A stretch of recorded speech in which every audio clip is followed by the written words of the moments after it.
최근 대한민국 방산은 매해 역사를 새로 쓰고 있습니다. 대한민국은 2021년 방위산업 수출 수주액이 약 70억 달러를 기록하면서 처음으로 수출 수주액이 수입액을 넘어서는 기록을 세웠습니다. 이어 2022년에는 전년 대비 2배를 훌쩍 넘어서는 170억 달러라는 역사에 남을 만한 기념비적인 방산 수출을 달성했습니다.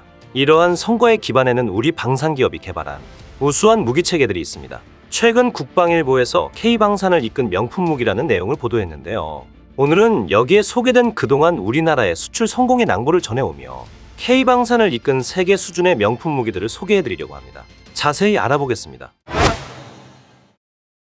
우리나라는 광복 후 얼마 지나지 않은 1950년경부터 부산에 조병창을 마련해 광복식 권총과 대한식 소총을 제작하는 등 국산 무기에 대한 강렬한 열망을 보여왔습니다. 6.25 전쟁을 겪으며 무기를 원조받고 국방력 강화를 위해 미국을 중심으로 서방의 무기체계를 주로 수입하던 중 1970년 자주국방의 기치 아래 국방과학연구소를 창립하면서 국산 무기 개발에 시동을 걸게 되는데요. 이후 ADD와 유수의 국내 방산기업들은 50여 년간 소총부터 미사일까지 다양한 국산 무기체계를 개발 발전시켜 왔습니다. 이제는 무기체계 조달에서 해외 의존도를 낮추는 걸 넘어 육해군의 경우 국산 무기체계 중심으로 무장하고 있으며 공군도 FA-50 전투기와 개발 중인 KF-21 보람의 전투기를 중심으로 국산 무기체계 비중을 현격히 높여가고 있습니다. 우리 국군의 운용으로 성능을 검증받은 국산 무기체계는 세계 시장에서도 관심을 받게 됐습니다. 생각보다 많은 국산 무기체계가 세계 각국으로 수출됐지만 자국의 국방력을 공개하고 싶지 않거나 인도주의적 측면에서 무기 도입 사실을 알리지 않으려는 수입국 입장을 고려해 방위사업청이 수출 사실을 공인할 수 있는 무기체계는 현재 8종이 있는데요. 첫 번째, 한국항공우주산업 카이가 개발한 KT-1 기본훈련기입니다. KT-1 기본훈련기는 진정한 순수 국내 기술로 개발한 국산 항공기입니다. KT-1은 엔진 추력 950마력의 풀업기로 최대 350노트로 비행할 수 있습니다. 공군 훈련을 위해 개발된 만큼 교관과 학생조종사 등 2명이 탈 수 있는데요.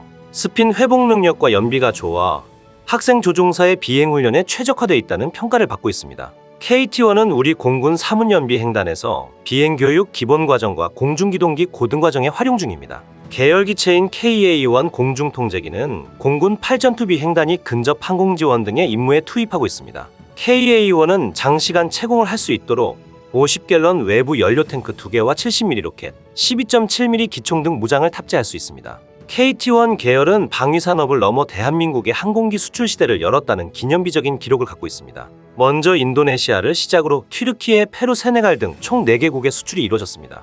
두 번째, 카이가 개발한 T-50 고등운영기입니다. T-50 고등운영기는 대한민국 최초의 초음속 항공기라는 타이틀을 갖고 있습니다. 엔진 출력 17,700파운드로 최대 마하 1.5의 속도로 비행할 수 있으며 최대 이륙 중량은 23,638파운드 약 10.7톤입니다. 교육용 초음속기인 만큼 2명이 탑승하며 비행 안전을 보장하는 3중 비행 제어 계통 설계가 적용됐는데요. 또 스마트 컬러 다기능 디스플레이를 탑재해 최신 전투기에 대한 빠른 적응을 돕습니다. T-50은 FA-50 전투기와 TA-50 전술 입문 훈련기, T-50B 공중고개기 등의 파생형이 있습니다. FA-50은 20mm 기관포와 AIM-9 공대 공미사일, AGM-65 공대지 미사일, MK-82 500파운드 폭탄, 제이담 공대지 정밀류 도폭탄 등 다양한 무기체계에 탑재 운용이 가능합니다. TA-50은 T-50의 레이더와 무장 시스템을 추가해 고등훈련 과정 이후 공대공 공대지 사격 훈련을 할 수 있도록 개발된 기체입니다. 또 T-50B는 공군 특수비행팀 블랙이글스 전용 기체로 유수의 해외 에어쇼에서 화려한 기동을 선보이면서 T-50 계열 수출의 홍보대사 역할을 톡톡히 수행하고 있습니다.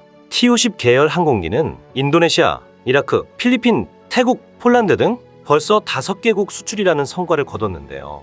또 최근 이집트에 FA-50이 100대가 수출될 것이라는 소식이 나오면서 기대가 높아지고 있는 상황입니다. 세 번째, 한화에어로스페이스가 개발한 K9 자주포입니다. K9 자주포는 이미 우리나라를 넘어 세계적인 명품 무기 반열에 올랐습니다. 현재 K9의 세계 자주포 수출 시장 점유율이 60% 이상에 달하는 것으로 나타나면서 그 실력을 입증했는데요. K9의 성능과 품질이 이미 세계적으로 인정받고 있는 것입니다. K9은 북대서양 조약기구 규격의 155mm 제작돼 서방 탄약과 높은 호환성을 가지며 K315H 랩탄을 사용할 경우 사거리가 55km에 달합니다. 추후 K9A3에서는 활공탄을 사용해 사거리 100km까지 늘어날 예정입니다. 특히 자동 탄약 장전 장치를 장착해 급속 발사 시 15초 이내에 포탄 3발을 발사할 수 있고 분당 6에서 8발 사격이 가능합니다. 1000마력의 디젤 엔진이 뿜어내는 출력을 바탕으로 다양한 환경과 지형에서 탁월한 기동력을 발휘할 수 있습니다. 14.5mm까지 방호 가능한 장갑으로 고폭탄의 포갑이나 파편으로부터 승무원들을 보호하고 공기정화 시스템 등을 통해 화생방 상황에서도 임무를 지속할 수 있습니다. K9은 2001년 튀르키예 수출로 국산 무기체계 수출의 신호탄을 일찌감치 쏘아 올렸습니다. 이후 폴란드와 핀란드, 인도, 노르웨이, 에스토니아에 수출됐으며 호주, 이집트, 폴란드와도 수출 계약을 맺었습니다. 네 번째, LIG 넥스1에서 개발한 천궁입니다. 천궁은 2022년 방산 수출 170억 달러 달성의 첫걸음을 떼게 한 무기체계인데요. 2022년 1월 체결된 중거리 지대공 유도무기 천궁2의 아랍에미리트 수출 계약 규모는 약 4조 원 이상입니다. 수출되는 천궁2의 체계 종합은 LIG 넥스1이 맡았으며 하나 시스템이 다기능 레이더, 하나 디펜스가 발사대와 적재 수송 차량을 담당합니다. 천궁2는 적 항공기를 요격하는 중거리 지대공 유도무기 천궁을 기반으로 적 탄도탄까지 요격할 수 있도록 개발된 유도무기 체계로 작전 통제소와 포대로 구성되며 포대는 교전 통제소, 다기능 레이더, 발사대, 유도탄으로 이루어집니다. 고도 40km 이하로 접근하는 적 항공기와 탄도미사일을 요격 가능하며 한 개 발사대에서 최대 8개의 유도탄을 연속 발사할 수 있습니다. 천궁2는 항공기보다 크기가 작고 높은 고도에서 빠르게 날아오는 탄도탄을 요격하기 위해 레이더에 고속의 탄도탄을 포착하는 탐지 추적 기술을 적용하고 전술 데이터 링크 기술로 탄도탄 정보를 탄도탄 작전 통제소로부터 미리 수신할 수 있게 하는 등 첨단 기술을 도입했습니다. 특히 유도탄에는 종말 단계에서 유도탄의 위치를 신속히 변경하는 측추력 기술과 고에너지 파편 탄두로 탄도탄을 직접 파괴하는 히트킬 기술이 적용됐습니다. 다섯 번째, 현대로템이 개발한 K2 흑표 전차입니다. 우리 육군 K1 전차의 후계기인 K2 흑표 전차는 재원상으로 세계 최정상급 전차의 반열에 올라 있습니다. 120mm 활강포와 자동 장전 장치를 갖춘 K2는 3명의 승무원이 탑승하며 중량은 55톤입니다. 엔진 출력은 1500마력이며 4.1m 깊이의 하천을 잠수 도하할 수 있습니다.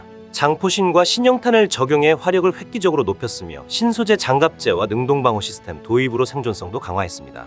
더불어 차량 전자화 시스템과 전투 지휘 통제 시스템에 의한 3차원 입체 전장 관리 능력을 갖추고 사격 통제 장치 및 각종 제어 장치 등의 최첨단 디지털 기술을 대거 도입한 것이 특징입니다. 우리 군에는 2014년부터 전력화되기 시작했으며 2022년 2차 양산 물량 전력화를 마쳤습니다. K2 전차는 무기체계 자체보다 탑재 기술이 먼저 수출된 바 있습니다. 현대로템이 튀르키예의 방산업체 오토카르의 설계 지원과 기술 이전을 시행해 닮은 꼴 전차인 알타이가 탄생하기도 했는데요. 이후 여러 국가와 수출 상담을 진행하던 중 2022년 8월 현대로템과 폴란드가 K2 흑표 전차 수출 계약을 체결했습니다. 현대로템과 하나디펜스가 폴란드와 맺은 K2 K9 수출 1차 이행 계약은 57억 6천만 달러, 하나로 약 7조 2천억 원 규모입니다. 무엇보다 K2 수출 물량은 900대 이상인 것으로 알려지면서 폴란드에 큰 전력으로 자리 잡을 예정입니다. 여섯 번째, 하나에어로스페이스가 개발한 K239 천무입니다. K239 천무는 우크라이나 전쟁에서 맹위를 떨치고 있는 하이마스의 한국판이라 할 만한 다연장 발사체계입니다. 6발 탑재 로켓 모듈 2기를 장착할 수 있어 한 기만 장착되는 하이마스보다 우위의 화력을 갖고 있다고 할 수 있습니다. 천무는 130mm 구룡과 M270 다연장 시스템을 대체하기 위해 2009년부터 2013년까지 약 1314억 원을 투입해 국내 독자 기술로 개발됐는데요. 자동화된 사격 시스템을 갖춘 천무는 230mm급 유도탄 또는 무유도탄을 단 연발로 쏠 수 있고 최대 사거리는 8km에 이릅니다. 또 구룡과 같은 구경의 130mm 포드화탄과 미군의 227mm 다연장 로켓포탄 등 다양한 탄을 운용할 수 있다는 장점이 있습니다. 특히 한국형 에이테킴스가 될 차량 탑재형 전술 지대지 유도미사일의 개발이 완료되면 천무는 최대 수백 킬로미터 거리의 화력을 투사할 능력을 갖출 전망입니다. 하나에어로스페이스는 2022년 11월 폴란드와 35억 5천만 달러, 하나로 약 4조 4천억 원 규모의 천무 수출 1차 이행 계약을 체결하는 쾌거를 이뤘습니다. 2017년에도 수입 사실을 밝히길 거부한 중동 모 국가에 7천억 원 규모의 천무 수출이 이뤄진 바 있는데 지난해 12월 박정환 육군 참모총장이 UAE의 천무 운용부대를 방문하면서 수입국이 UAE였음이 공식화되기도 했습니다. 일곱 번째, 대우조선해양이 개발한 나가파사급 잠수함입니다. 인도네시아에 수출된 나가파사급 잠수함은 대우조선해양이 우리 해군이 운용하는 장보고급 잠수함을 기반으로 독자 개발한 대한민국 최초의 수출형 잠수함입니다. 잠수함은 무기체계 중에서도 고도의 기술력을 필요로 하는 제품입니다. 대우조선해양은 독일 HW사의 209급 잠수함을 국내 조립하고 정비와 성능 개량을 수행하면서 독자적으로 잠수함을 설계, 건조할 기술력을 축적했습니다. 2011년 대우조선해양이 인도네시아와 11억 달러, 약 1조 2천억 원 규모의 1,400톤급 잠수함 세척 수출 계약을 맺으면서 우리나라는 세계 5번째 잠수함 수출국 반열에 올라서게 됐습니다. 인도네시아에 수출된 나가파사급 잠수함은 전장 61m 1,400톤급 규모이며 40명의 승조원이 탑승합니다. 항속거리는 1만 해리인데 이는 부산항에서 미국 LA항까지 중간기항 없이 왕복 운항할 수 있는 수준입니다. 장보고급 후기형과 같이 압축공기 방식의 어뢰 발사관도 갖춘 것으로 알려져 중어뢰뿐만 아니라 하프미사일 운용도 가능한 것으로 예상됩니다. 8번째, 현대중공업이 개발한 호세리잘급 호위함입니다. 현대중공업은 2016년 필리핀으로부터 3,700억 원 규모의 호위함 사업을 수주해 2020년 1번함인 호세리자람과 2021년 2번함 안토니오루나함을 인도한 바 있습니다. 현대중공업이 우리 해군의 인천급 호위함을 개발 건조하며 축적한 기술력을 바탕으로 설계한 필리핀 해군의 호세리잘급 호위함은 길이 107m, 폭 14m, 배수량 2,600톤 규모의 다목적 전투함입니다.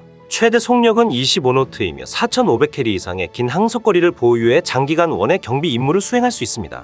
76mm 함포와 함대공 미사일 어뢰 헬리콥터 등 다양한 무기체계를 탑재해 대공 대잠 작전에 두루 활용 가능합니다. 특히 태풍과 열대성 기후 등 필리핀의 거친 해상 조건에서도 우수한 작전 성능과 생존성을 갖도록 설계됐습니다. 호세리잘급 함정은 2020년과 2022년 환태평양 훈련에 참가해 필리핀의 국위 선양에 기여하기도 했습니다. 현대중공업은 호세리잘급에 이어 필리핀으로부터 2021년 3,100톤급 초계함 2척 건조를 수주했을 뿐만 아니라 2022년에는 7,449억 원 규모의 원해 경비함 6척을 수주하는 등 함정 수출을 확대해 나가고 있습니다. 이와 같이 대한민국 방산은 매년 수출 실적을 갱신하며 역사를 새로 쓰고 있습니다. 앞으로도 한국의 방산이 더욱더 성장하길 기대해 보겠습니다. 오늘 준비한 소식은 여기까지입니다. 댓글을 통한 여러분들의 많은 의견 기다리겠습니다.